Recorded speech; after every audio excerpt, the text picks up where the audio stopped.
මේ වැල්ලවල රෝපණය කරලා අවුරුද්දක් එකහමාරක් වගේ කාලයක් වෙන්නේ. මම දැන් මේක කප්පාදු කරලා තියෙනවා.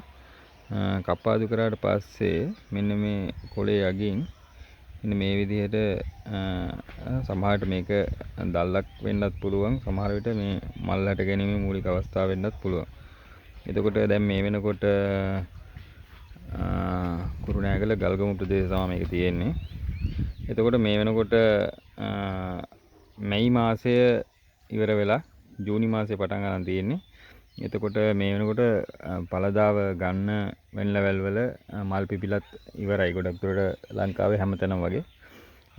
අපි බලමු මේකෙත් මල් ගන්න පුළුවන් වේද කියලා.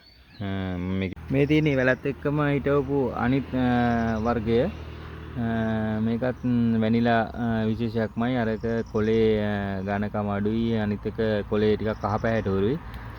මේකේ තනිකරම තද කොළ පාට තියෙන්නේ. මේකේ කොලේ ගොඩක් ඝනකමයි. බලමු අපි මේ පැලේ වර්ධනය වෙන්නේ කොහොමද කියලා ඉස්සරහට.